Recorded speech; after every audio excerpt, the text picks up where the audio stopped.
Welcome back to Let's Play Darkest Dungeon. I'm your host, Timepants, and today we're going to be sending the rookies in to the Cove.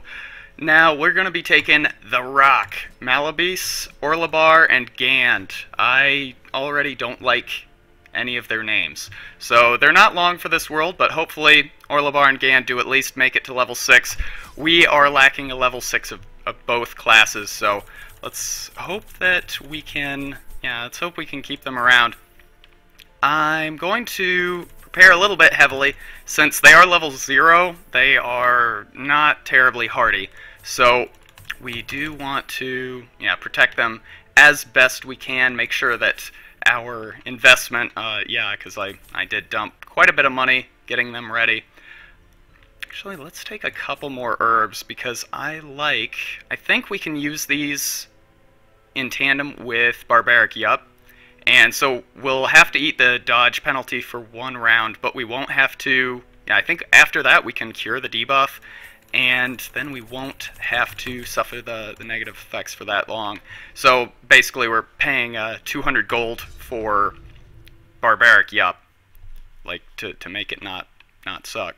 But I like it. I think it's a bit of a novel strategy. It's something that I haven't tried before. So I don't know if it will work. I mean, maybe self-applied debuffs just, maybe they just last no matter what. Like, maybe they can't be removed. I don't know. Let's quickly get everybody's skills working here. Let's see. Yeah, I don't think Wicked Slice is going to be of much use. I like this. And yeah, I didn't give him the Gunslinger's Buckle, partially because I thought that I might get some use out of Open Vein, but upon further consideration, probably not. So was that a misplay? Yes. A very, very rare miscalculation from yours truly. Let's see. I think this feels good. I don't think he's going to get up into the front row, probably, so I think Finale is maybe a bit wasted on him. And, gosh, I am so sorry. I mean, this is pretty much the standard Vestal loadout. I don't feel like we have to do anything too terribly novel here. Let's eat up, since they do all start with 20 stress. And let's see here. Alright, clean guns, obviously. Sharpened Spear, probably yes. Tiger's Eye on you. Bless on you.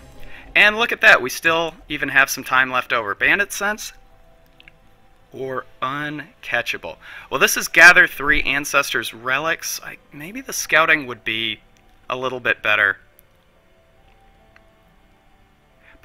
Since we're traveling in the light, well, I think we are built to capitalize on like a big first round with point-blank shot, and yeah, we just have a very strong Vestal.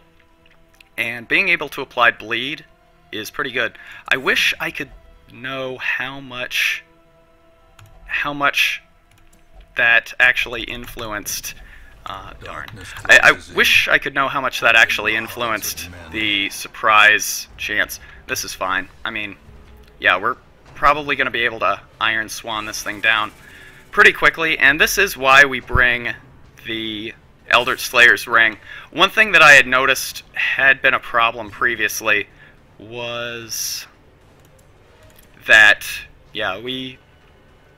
basically if we got caught with our pants down, kind of like this, and we had to fight in black as pitch or darker, we were kind of in a bad situation because we didn't really have a way to, how do we want to do this? Yeah, we didn't really have a way to keep our damage up in that bad situation. I think maybe I just go for the kill here. I mean, it's basically a guaranteed kill if I get a hit. So, yeah, let's do it. And stun. Let's see. 100% base. Is that with or without the plus stun skill chance? Oh, what the heck. Let's try it. Okay, great. And that actually did affect the light. I guess that's the one thing that you can do to affect the light once you are, yeah, in this kind of bad situation here. But, yeah, I think unless... Wow, that is a lot of stress. I think unless you are... Yeah, I think unless you're basically outfitted with a party of nothing but Vestals, you probably won't be able to get the light up quickly enough. Okay, so he's going to die next round, so judgment on you. Beautiful.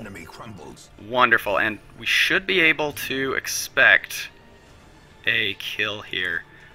Unfortunately, yeah, this is why maybe having one of those melee skills is so important. Oh well. Not great, but this is, yeah, this is fine. I mean, as far as ambushes go, we've definitely encountered much worse, so that's okay. And Dirk stab? Yeah, I guess so. Beautiful. All right. Well, that went really well. I mean, we weren't really expecting that to go poorly, but even so. So, Bandit Sense. Yeah, I really wish I knew how much that actually affected things. And it actually has kind of led me to... Stuff like that has kind of led me to start thinking about... Carelessness will find no clemency in that this place. Is really expensive. Yeah, it's led me to start thinking a little bit about what obligation, if any, games have to be honest with the player. And what do I mean by that?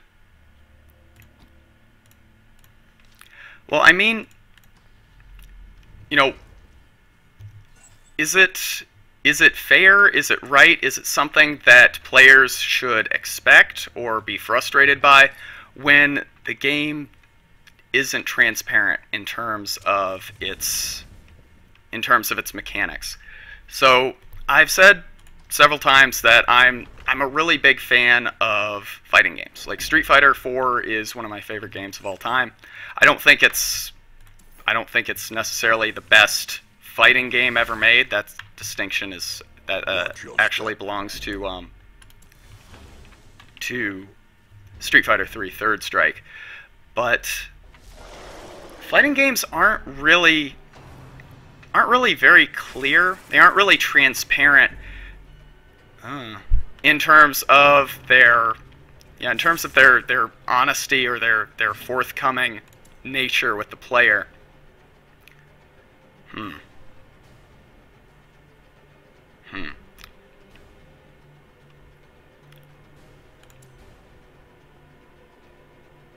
I don't really feel like we can expect a kill there. This is a bad fight.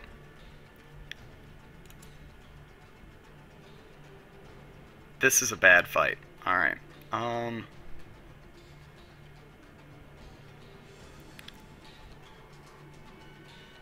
think we have to use it. Yeah. And that worked out surprisingly well. Let's see. Alright. So, how can we do this? What's the most effective way to do this? Sorry, again, I hate interrupting my own train of thought, but I think we have to be cautious here because this situation troubles me. Okay, so I think we can get a kill here. Can get a kill here.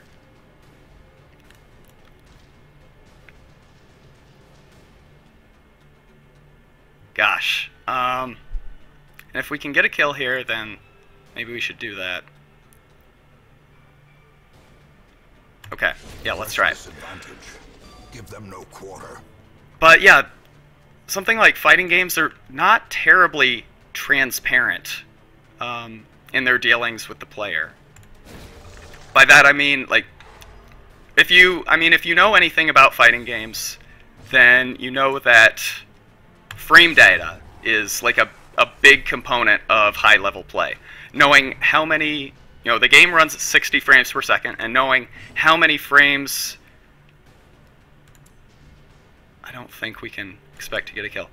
Knowing, how many frames it takes for a move to start up, how many frames it's active for, and how many frames of recovery, whether it has advantage, like frame advantage on hit or block, meaning whether you recover from the move faster than the opponent if you hit or if the move is blocked. All of that is essential. It is crucial to being a good being a good fighting game player.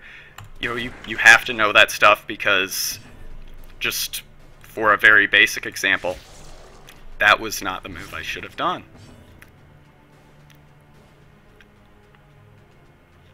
Well, screwed that up. Do we heal?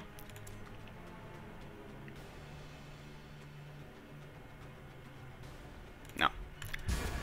Yeah, all of that is crucial to know, or to be a good fighting game player. So, for instance, just a really quick example.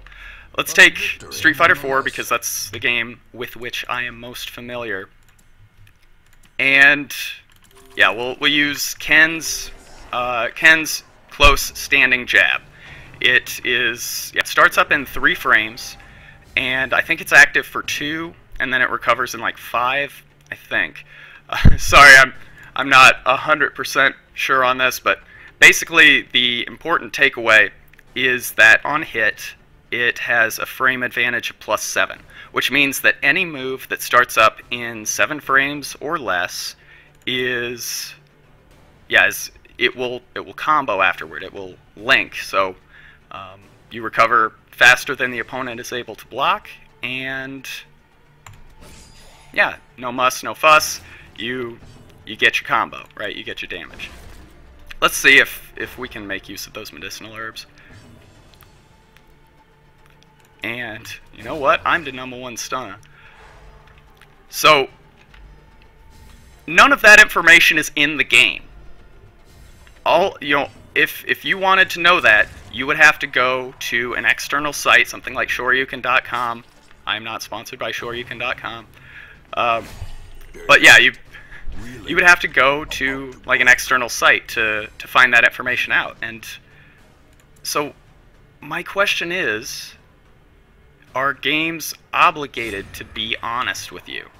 Like, as a player, do you have an expectation that the game will be transparent and will inform you of that sort of thing? Because this is a bit of a controversy, at least among the fighting game community, that should players have an expectation that the game will have sort of a tutorial and you'll be able to know easily and without having to use resources external to the game itself to find out how to play it. And yeah, I think it's an interesting question. I don't know if it's the most important question necessarily, but I think it's interesting at the very least to sort of consider what it is that we as players expect out of a game, how we want the game to treat us, for lack of a better word.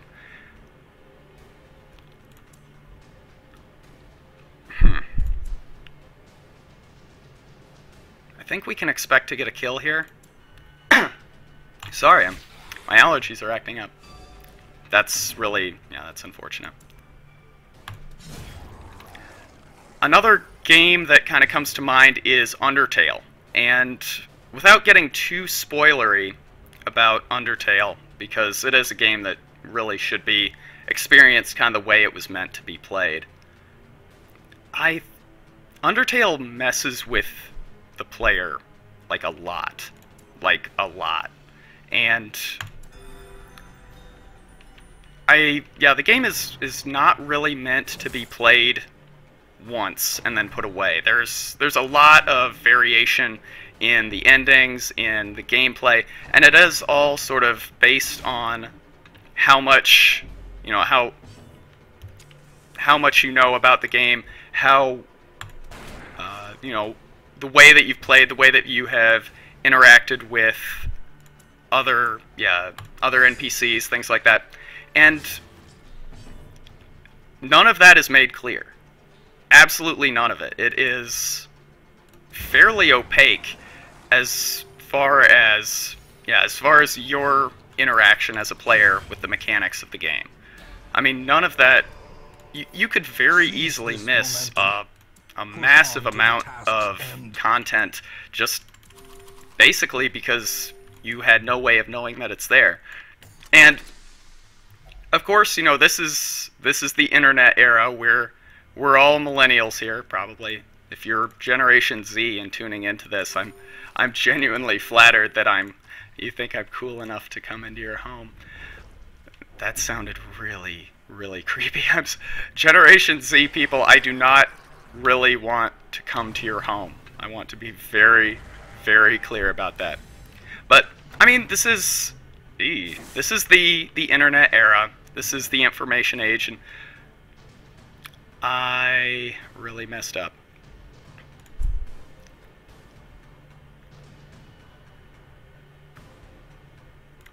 And I mean, I think it's more or less expected now that if you are playing a game, that you will use external resources to find out more about it.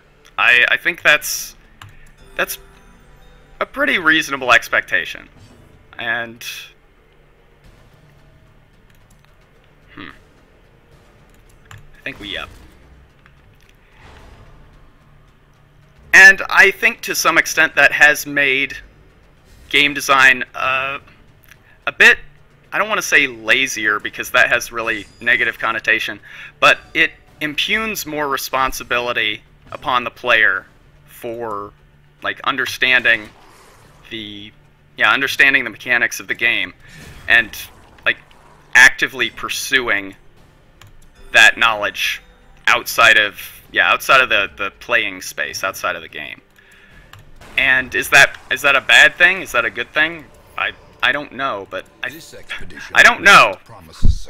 But I think that's a really interesting balancing act that that the game has. Something like The Binding of Isaac. It's one of my favorite games. It's fantastic, very well made, just lovingly crafted, and this is distressing. Yeah, just really all around just a really great game. But there is a lot of information, especially with regards to the items and things like that, that were not made very clear. Ooh, dear. Okay. Okay.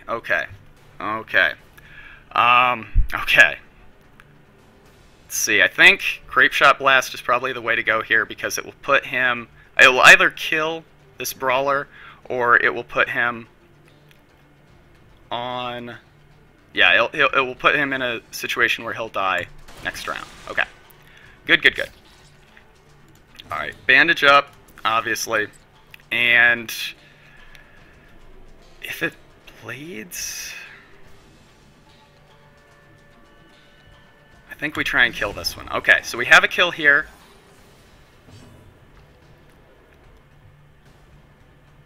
Octocestus could potentially kill her. So do we risk the stun, or do we go for the heal? I think we stun. I think that's a guaranteed stun. So, yeah, that plus 30 stun skill chance, and it's 100 base, so yeah, I think that was a guarantee. So now, let's figure out how we proceed. Okay. I think you need to die. Okay. Good. Can we get some stress relief here, please? No? Okay. Octocestus could still kill. which would be, let me calculate here, bad. So here, how about Battle Ballad?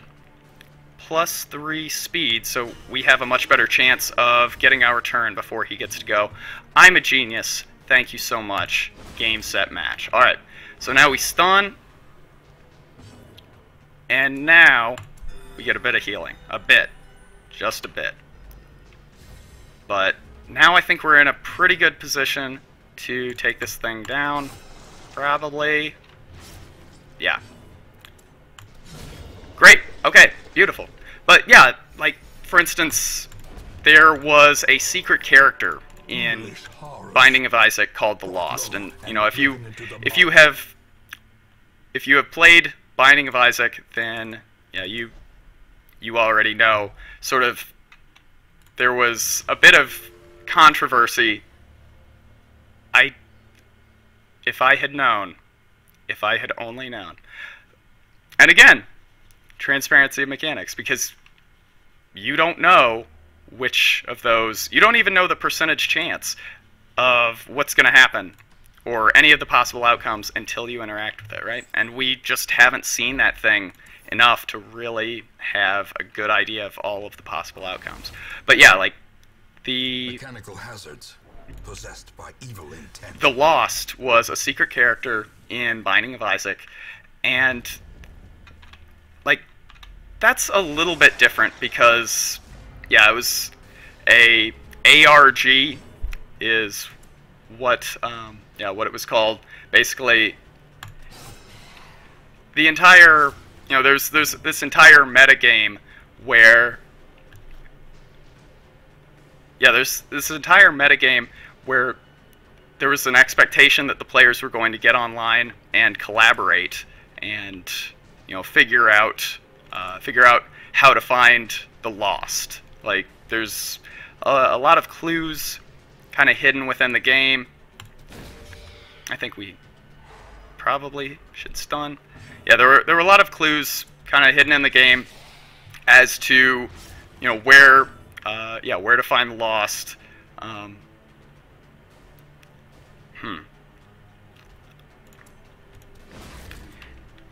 And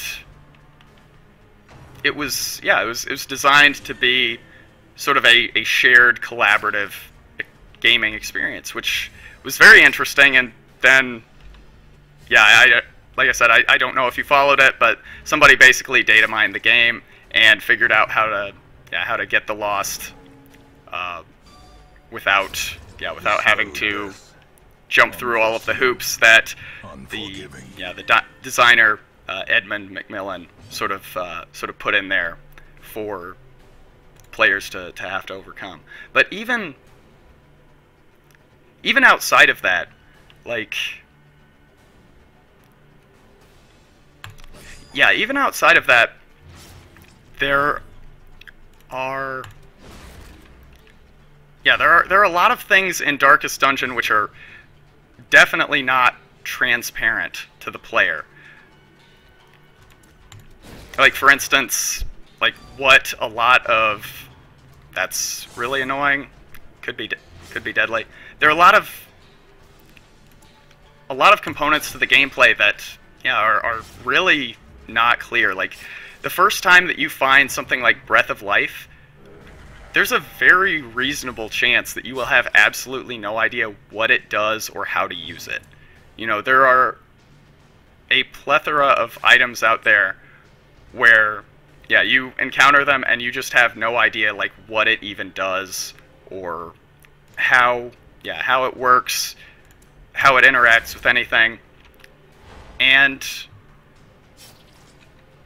you know, to what extent is the game obligated to clear up that confusion? It's, yeah, I don't know, but I think it's an interesting problem that game designers have to grapple with now. So at the risk of repeating myself repeatedly, yeah, that sort of thing is something that I think somewhere along the line the developers of Darkest Dungeon are going to have to address one way or another. Her damage is awful.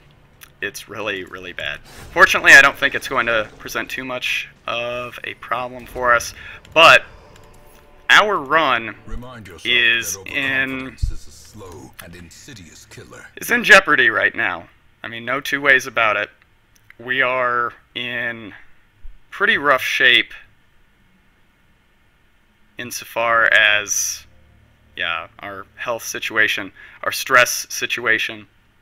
We got a bit of a temporary reprieve with that crit that our Jester landed there, but, well, darn. Inventory management. Alright, yeah, hopefully we're going to find these pretty soon, because, woof, like, this is not going terribly well right now. This scouting, no, I'm sorry, I can't. We'll come back, and if things are looking better, we'll do it. But I can't. Right now, things are just too touch and go. Definitely, yeah, we have a very tenuous grip on this run right now, and I just can't jeopardize it.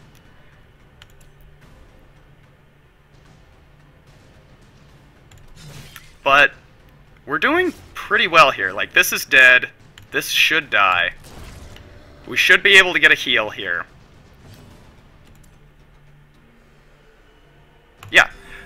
Great. Okay. And that could be the tide turner right there.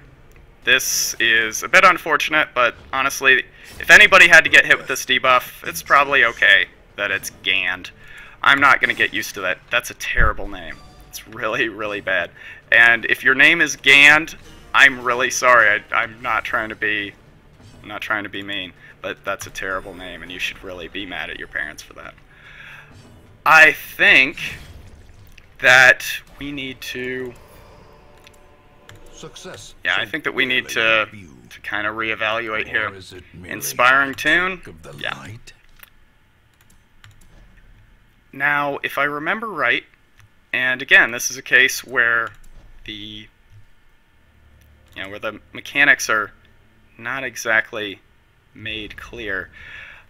If I remember right, at first, what Inspiring Tune did was, like, it gave everybody a flat chance. That's probably okay. It gave everybody a flat chance of, like, getting, I think it was 40% on odd levels and then 50% at even levels. So, yeah, this is Inspiring Tune 1. So I think it would be a 40% chance to get that amount of stress recovery.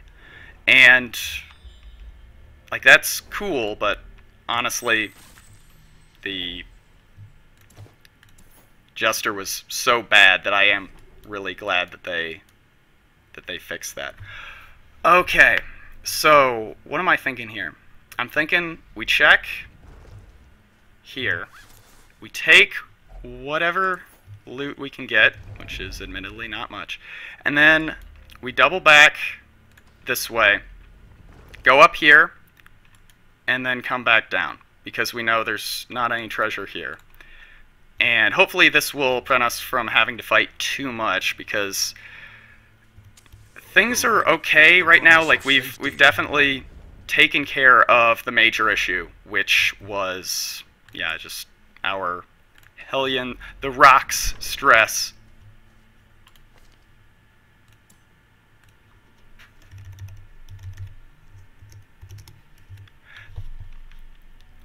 The rock stress and, or sorry, the rock's health, she was down to, what, like 4 or something at one point. We've definitely cut the bleeding there, literally, I guess. But we still, yeah, we still have some concerns on this run. Some very real, very grave concerns. Not the least of which, now our food situation. I don't think we even bother. Now, hopefully, backtracking doesn't cause our Jester to eat some stress. That was actually a bit risky. But we're in the home stretch now. Like, we know that we have to go no further than here. but that means 2 corridors in which we could potentially take a hunger event. Thank God. Oh, thank you. All right. Well, I'm calling it here. That was way too close. But we did it. Our Jester lives to fight another day, and as does the Rock. And we're good. We got level 1 taken care of, and now I think we have a pretty good shot at taking down the Drowned Crew. We were able to get, sorry, not Anzare, we were able to get Levette some much needed stress heal, so we're good. We're going to head back out, and yeah, next time we're going to take on the Drowned Crew. Thank you very much for watching, and I'll see you next time. Bye. Not that way.